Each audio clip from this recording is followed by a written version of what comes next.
Welcome, CEOs. I am Hermione Olivia, and I invite you to cherish every opportunity to connect the dots. CEO Yourself was created to be a destination for motivation and to inspire you wherever you are in your journey to become the CEO of your life. Coming up on this week's episode of CEO Yourself. Find something that you love to do and the money will come. Like, it's okay to take a step back, make less money. It's not about that. Like, if you really do what you love, the money will come after. So That's so that true. kind of like, I kept that. I think it's so important to know that it's okay to not have your full process, to know the full process, or to know each step to what it's going to take to get you to that end goal. But I think just starting is key for me. I do think you have to have that end goal, and I think you have to have that drive, you know, and when it's your passion, it's very easy to have that drive. But you have to get out of that comfortable situation to then become successful. I think you have to make that jump, and it's going to be uncomfortable, and it might be that you're going to make less money for now, right? But you got to get out of that that comfortable situation, I think, sometimes, to explore and just do it. Hadda Akrim is a facialist and founder of Minimal by Hadda. She has recently been appointed as a Dior Global Wellness Expert. Together, we deep dive her CEO superpower, visualization.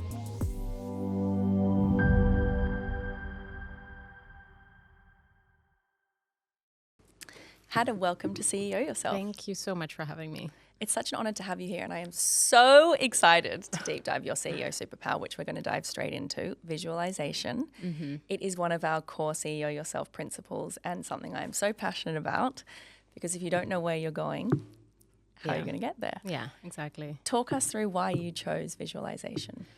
So it kind of like started when I was working in hospitality, which was years and years ago. I was really, really unhappy with what I was doing with my role.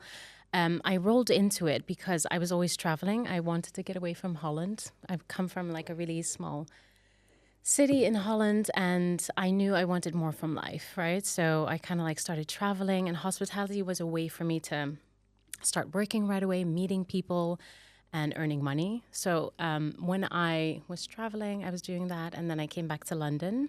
I visited London, and then I was like, I want to stay here because I loved it so much. So I settled, and then obviously I got into hospitality. And then I grew, which meant like I started working for like big groups, and I started really getting a good position. I was leading teams, and I was making really good money. But I was so unhappy with that role. Like, I was just dreading going into work, and I just couldn't do it anymore. And that's when I was like, okay, what is it that I really want to do? What do I spend my time on the weekends on? And and it was always skincare, it was always beauty. I did beauty therapy in Holland. I kind of like, there, you really go to beauty school, right? So I then was like, okay, I need to find something to do, because in my head, beauty therapy, being a facialist was never a career, or could never be a career. I think it was also from people around me that kind of like were saying, like, you know, it's not, what are you going to do? You need to do something, you know, that is real, a real job.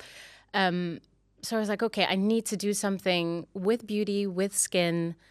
So I had this end goal that I wanted my own clinic. I started really writing things down, and I'm not the type of person that would like journal and like have like a whole notebook. It was just like my notes on my phone, right? So I wanted my own clinic, and I was like, okay, what would be the first steps? I didn't think about like the whole journey, the whole process, but I was just, okay, my first step should be, I need to know how everything works. And at the time, actually, I wrote it down. I wanted a laser clinic. So I wanted to do laser hair removal. I wanted to do laser facials, because at the time that was really popular. So I was like, okay, I need to start, you know, like redo all my certificates. So alongside of me working in hospitality, I was doing all my certificates to be able to work in the UK. And then I started working, and I made the decision to stop hospitality. I was like, okay, I need to stop. After I've done my certificates, I quit my job, and then I started applying for roles, but very junior roles. So I started as a receptionist in a very busy laser clinic. And I just started like just talking to facialists and therapists that were having over 20 years of experience. And I started learning everything from the bottom, right? Just how everything works, accountancy, the different people that would come in. And then after I finished my last kind of like laser level, I was so happy I was able to start as a laser therapist. So I was doing like back-to-back treatments in those busy laser clinics. I worked at 2 or 3 different ones. And I just learned everything about it. And I loved it. I loved that whole kind of like having like different different skin types. But I also learned that I kind of like wanted a different path. It was just very invasive, all those like, very like stripping the barrier. So I knew I wanted something different, but at the time I was just happy to kind of like learn. So that's kind of like how it all started. What I love here is that you were accidentally living the CEO yourself life, which is visualizing, having that end goal, and then there's those mid goals. But the fact that in the starter goals, you weren't afraid to go out there and get your hands dirty and do the work and try and fail and course correct. But also I love that you've stripped away that idea that people have of what is kind of like a real job and what is perceived as the right pursuit, and that you went back to it. I just realized that you have to be happy, and I was like, I just knew that I did not want to have that kind of role anymore, where I would just dread like just going in, and all my sociable hours were gone, and it was very intense, hard work, and I just knew that I did not want to do it anymore. And I remember talking to my partner at the time, and he was like, "You just got to find something that you love to do, and the money will come." Like, it's okay to take a step back, make less money. It's not about that. Like, if you really do what you love, the money will come after. So that's so that true. kind of like, I kept that. And I'm sure so many people listening can relate, and I certainly can, of being unhappy in your role and knowing that you're in the wrong place. And this is something I so love about visualization, because it can support you in those hours too. Yeah. In those days and weeks and months and even years when you're not in the right place. I feel visualizing and dreaming and thinking about where you do want to go and all the active steps, and even doing the research. If you're desperately unhappy with where you're at now, spending your lunch break and your evenings and your commute thinking about where you're going to go. And it can just be in your notes in your phone. Exactly. Just make it as easy as possible. And that is very important. Like the research, I think, is, I was spending all my free time like in the evenings or on the weekends, or when I was even at work sometimes, just like just doing research. Where do I want to go? What do I want to start? It's just so important. So you had this vision for yourself, and to those listening at home, you have gone and created something so impactful, so meaningful, and so successful in a relatively short period of time. Yeah. What have your key learnings on that journey been? You just need to start. And as well, I think it's so important to know that it's okay to not have your full process, to know the full process, or to know each step to what it's going to take to get you to that end goal. But I think just starting is key for me, because when you start, and you're going to learn things about yourself as well, what you really like and what you're good at. You're going to as well understand like your skill set and how you can implement that in your new role. I think that's just really important to just start. It's so true, because you obviously had an end goal initially that had to pivot and change as you went and started the journey. So much. So what is your current visualization? What are you visualizing for yourself now? Well, now I kind of like came to the end of the 5-6 years, right? I've got my own clinic with 2 rooms in Knightsbridge. I've got like a full diary of regular clients, which, my first year I was like empty. So, and I don't think a lot of people know that, but it literally took me nearly a year to get like regular clients to come in. But the next step would be definitely something bigger. I definitely want to expand, and I think we spoke about this earlier, but like really taking myself a bit out of the business. The business is really relying on me doing all the work, and I think just growing a bigger team, and putting people together. And I think like creating something. I have a new concept that I'm working on at the moment, which I think will be amazing. So, yeah. This is something I so love about your work that I often say to you, which for those listening, I'm sure many of you can relate, is it's very hard to work on the business when you're in the business. Yeah. Yes. How do you manage your time, and how can you encourage the listener to be visualizing and pursuing a dream, but also practically running the business? Yeah, I mean, it's, to be honest, if you're starting out, it's really hard. And I remember doing the first 6 months, I was doing 5-6 days a week. It's really, really hard, especially I've got 2 young kids.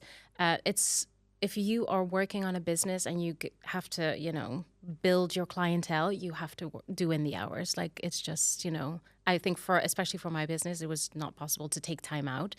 But as soon as we got into a nice flow and I really started taking time and scheduling time in to have like meetings with, either that's my partner who I ask everything, and Evie, my assistant, and just like bounce ideas and just taking the time really and scheduling that in, I think is super important. Can you talk us through your practical tips for how you use your time? Because I feel like you use your time exceptionally wisely. Yeah. So it's scheduling, first of all, and then also having the time with myself as so important, and really clearing my mind, because that's when I'm most creative. So sometimes when it's like I know it's going to be a busy weekend. We've got the kids, and I always try to make family time on the weekend. So I always like full time with the kids. But I try to take an hour, even if it's an hour before everybody wakes up. I either go for a workout or I go for a long walk and I listen to a podcast. And that's when I'm most creative, when I'm able to clear my mind. Like, the best ideas come to my mind, and then I'll stick them in my notes. Some are really good ideas. Some like didn't make sense at the end, but I think when I'm with myself, I literally have full-on conversations in my head. I don't know if you do the same, but I literally have conversations with myself. And then those ideas that I put in my notes, I try to like either like talk to my partner or my sisters or somebody else, just to not to get, because I know what I want. I think already, like I'm, kind of like know what I need to do, but it's just almost like reinforcing that when you say it out loud and then hearing what somebody else thinks. So I just feel like taking the time out is key. It's quite maybe cliche, but like also breathing exercises really calms your nervous system. We're like in a rat race constantly. We're like always, and as a mom, somebody is always expecting something from you, right? And I think just scheduling the time for yourself is key. Is so important. Yeah. One of our CEO Yourself principles is turning the visualization into a strategy, and then going and doing the work to make it happen, because I think it's very easy to have a vision in mind, but it's very hard to bring it to reality. Yeah.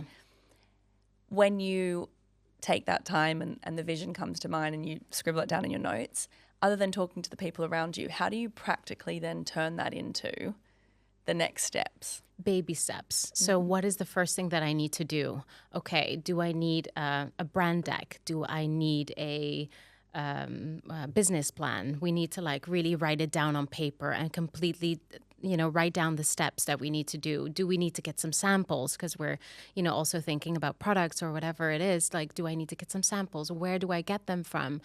Just research and writing things down is it's probably like the first couple of steps. And it's also what I said before, it's like the baby steps, don't think like because at least for me, like you become like, it's almost you put off, right? But like the first couple of steps, I think. It starts to make it real too. Yes, it starts to make it real. And then you're like, oh, I can do this. But then maybe we can, it just snowballs, that snowball effect. Along the way, a lot of things have come your way in your pursuit of this vision, including being named a Dior Global Wellness Ambassador. Yeah. Talk to us about that appointment and what it means to you. That was literally on my vision board. Wow, no way. Well, I didn't even mention Dior because I think that, obviously it was in my head somewhere, but I didn't even say it out loud because I'm like, that's never going to happen. But it was in my vision board to collaborate with global brand, you know. And what I like about the Dior partnership is that it's not only about the reels or like the front facing. It's really implementing treatments for their, you know, global treatment menu. So that's, you know, it's unbelievable. I still can't believe it. A dream come true. Yeah. Yeah. Can you talk us through your Hadda principles? I know it's minimal by Hadda, and that kind of sums it up. Yeah. But talk us through what you've learned about skincare from severe acne to where you are today. Keeping it as simple as possible, and also trying to find out what it is that flares up your skin, whether that's inflammation coming from your diet, lifestyle. I think those things, and I see that in clinic all the time, like you start asking questions about stress, and people think like the stress levels can't affect their skin, but they can, because you're probably not sleeping right. So this all affects your skin. So I think having those key elements, like just making sure that you know what exactly is going on, or maybe something it is that your body is not agreeing with, and it flares up in like little acne clusters. So having that for sure that's something that you need to look at right away. That's definitely a principle. And then also having a solid skincare routine, a simple one. So your cleanser, your SPF, your moisturizer in place. And then once your skin is like in balance and, you know, it's just happy, as I say, then you can start targeting things that you don't like pigmentation, fine lines. And then you start really working with targeted serums. What about our hormones as women? Oh my God, yes. Talk I us can through like the now, cycle. yes, I can now see. Literally, my clients are like, "Are you psychic?" Because like sometimes I feel it's like, "Are you close to your period, or did you just come off your cycle?" I can literally feel now when my clients are close or just come off their period. They're very warm, and the hormonal acne is just so, yeah, it really impacts your skin. But the only way to really tackle that is with diet. You know, like hormonal acne, diet is such a key factor. Like you have to have enough fatty acids, you know, your supplements can really help. So, yeah. So what would you say are your kind of key tips for me or the listener as to how we can take better care for our skin? Just like 1, 2, 3, the top list. 1, 2, 3, like how to, let me think. Well, first, I think it's really good to have like somebody that you trust, like a skincare expert that can be a dermatologist, or have like a treatment, and then get a good, solid, simple skincare routine. Yeah, that really is it, to be honest. And then I guess sleep and diet. Sleep and diet, lifestyle. You know, is whatever you're doing is clearly working, because the idea that you ever had severe acne is just impossible to believe. It's in our family, unfortunately. But yeah, it is quite hard to go through that. I see, like when somebody's suffering with acne, it can be very daunting and very stressful. Let's go back to your pivot. Mm-hmm. An extraordinary pivot from hospitality to where you are today as a skincare expert. What would you say to that woman back then who was contemplating the change but was obviously nervous? What would you say to your younger self about what you had ahead? Oh, gosh. Stop stressing, and it'll be okay. Yeah. Like I was so going on and on and on, and I would just say, stop everything you're doing, stop stressing, and it'll be okay. Like, and just go for it. Just do it. I think most of us would say that to our younger selves, wouldn't we? Yeah. And what would you say to her practically in terms of the work and the journey to where you are today? It's going to be hard. It's not easy. It's really not easy. And it's hard work, and you gotta just keep going, whatever it is that you think that is holding you back. And I had a fear at that time as well of just being judged. And I think that's something that I carried with me for so long. But I think like just becoming aware of the fear that I had and working and tackling that first really unlocked my potential. I think that's, fear of just being judged, I think. And I think a lot of like us have some sort of fear, and that makes you less confident, right? So, and I think you can see someone on social media and you can see someone doing really well, but if you speak to them on a, one-to-one, you find out, okay, we're all like going through the same thing, And sometimes I talk to my clients that come in through social media. They get to meet me and they're like, really, you? And I'm like being really raw and honest. I'm like I'm just, yeah, I've been like so not confident for so long. But I think on my journey becoming a skincare expert and like facialist, I really wanted to do it so well. So I spent so much of my time researching and learning. And I was never good in school. I was never like good at learning and keeping things in my mind. But when it comes to skincare, I am obsessed. I can just read books and I love it. So that was a very important thing in becoming confident because, okay, I know what I'm talking about. I know, so I kept doing courses and all these things to help my knowledge into this field. I'm so grateful that you're so willing to be humble about it because that is one of the reasons why I love the channel or the format that is podcasting. Yeah. And it's why I've done CEO Yourself, because I do feel in this social media age there is this perception of everyone already being at the end goal. Yeah. And even though I know, for example, you try to share the truths and the realities on stories and things, and I think it's so important for the listener to hear that everyone is on the journey. Everyone's just getting up and trying their best. No one is at the finish line, even the most incredible successful women like you that I speak to. Everyone's just trying and trying and trying again. Exactly. You keep that's the persistence that you just keep trying. And there's weeks where you're going to be like, oh, fuck, this is really going bad. Like how can it ever go well? And, so you're going to have those weeks. But I think it's just, and I always say this to Evie, because like in the first couple of months that we were open, oh my God, the things that went wrong, it's just like, what? But we were like, learning curve, it will be okay.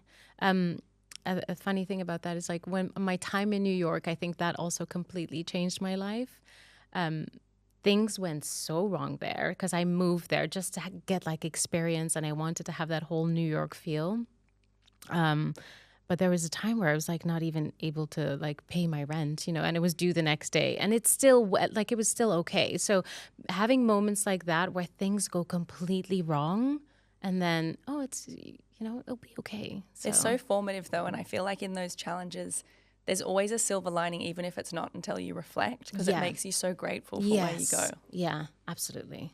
So true. Thank you for sharing the raw and honest journey behind what you're doing. We touched on it earlier, but with a visualization and a dream, often as we've said, you have to pivot and shift and change to get where you're going. And then the dream often changes. Yeah.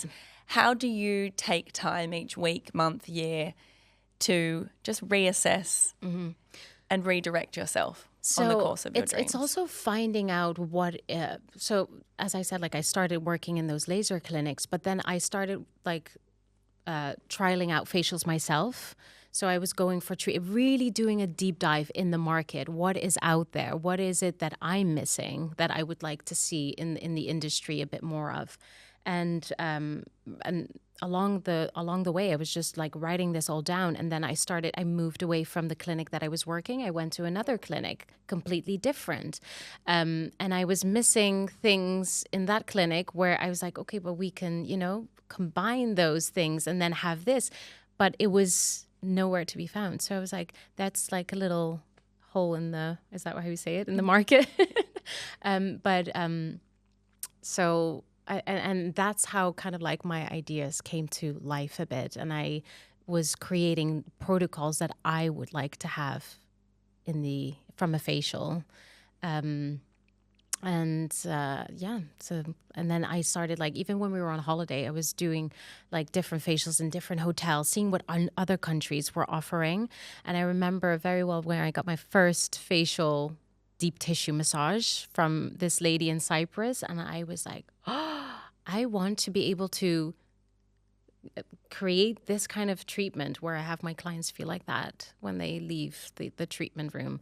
So, but I didn't like the products that she was using, and I was missing a bit like that advanced technology. And I was like, why don't we combine the best of both worlds, right? Having those advanced results, but still having the holistic approach to it. So that's how back to basic approach, minimal came to life. Research, and trialing, and also just like what you think is missing is. It's interesting because when I was younger, I used to just jump into the fear and do it anyway. Yeah. And as I've gotten older, I realize it's so about preparing again. But with that said, you also do need to then just find a moment and jump into it. Yeah. What would your advice be for the listener about research versus just jumping in and giving it a go? I do think you have to have that end goal, and I think you have to have that drive, and it when it's your passion, it's very easy to have that drive. But you have to get out of that comfortable situation to then become successful. I think you have to make that jump, and it's going to be uncomfortable, and it might be that you're going to make less money for now, right? But you got to get out of that that comfortable situation, I think, sometimes to explore and just do it. Even though you have like everything written down, it can be so scary. I remember when the first time I only had like 3 protocols, and I was going to be it was not my own business, but I went as a freelancer.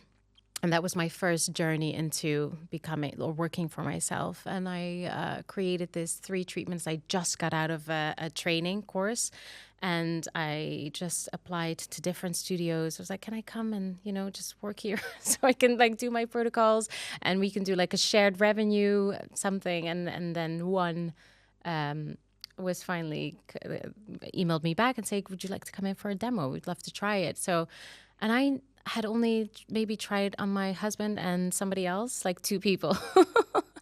And I was like, oh my God, I don't know what I'm doing. I was so nervous, so nervous. And then the spa director at the time, who's now a good friend of mine, I've given her the treatment. A couple of minutes in, she grabs my hand. She's like, you have such a nice touch.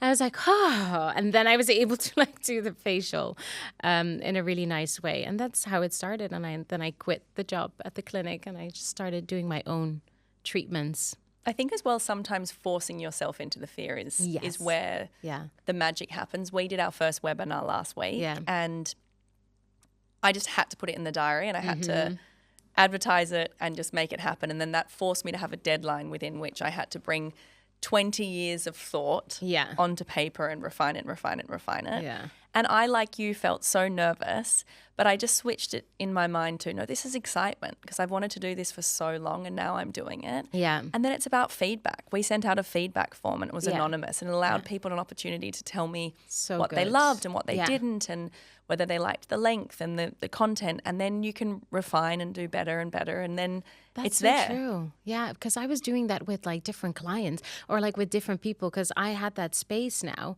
where I was working at KX and KXU, and they've given me a room, and I was so happy because it was my own room. It was my own treatments for the first time. And I remember, and it was like, if I was empty, I was not going to make any money, right? So I really was like, okay, I'm going to use this time. I'm empty. I'm still going to come in and I think I've like nearly a year, I've given like free facials to everyone, like friends, family, people from the reception, like trainers, everyone that was able to come in. I was like, let's do a facial, let's record it. I was really trying to get feedback, and trying different products as well. And like after the treatment, I would ask, how was that? Or they would come back to me the next day, my skin looks amazing, I feel amazing. So I think that's really important. So that's market research and word of mouth. Yes, and word of mouth. Well done. Yeah. Marketing principles. Yeah. Tell us, what is inspiring you at the moment? What is inspiring me? Anyone or anything? I think my daughters really inspire me, and also my clients really inspire me, because they'll come in with like situation or like things on their skin or if there's something that they want to see, and that kind of like inspires me to do like research. Will I bring this in clinic? How can I help this person? So definitely a big inspiration comes from my client, but also like my girls. I'm always inspired by them so much. I really see like me in them, it's really strange. It's they inspire me to be just fearless. I love that about them, and I never want to change that. So and your opportunity to inspire us. Yeah. What is your legacy piece of advice? This is how we always close. Yeah, I thought about that one. It's for me, what really changed was like a quote from Oprah Winfrey, and it's kind of like my advice. So I kind of like stole it from Oprah, but it's really, really helped me so much. It's become so good at what you do that you cannot be ignored. Well done, Hadda. It's so wonderful to deep dive your story, and I hope it inspires the listener to visualize and to take the leap into a new industry. Where can the listener find you? We're in Knightsbridge in our clinic, and then also on social media, Minimal by Hadda, and our website, which is going to be coming out. A new one is going to be coming out soon. I cannot wait to see what's next. Thank you so much for being with us. Thank you so much for having me. It would mean the world to me if you would share today's episode with someone you feel would enjoy it. And don't forget to hit subscribe, like, and leave a comment.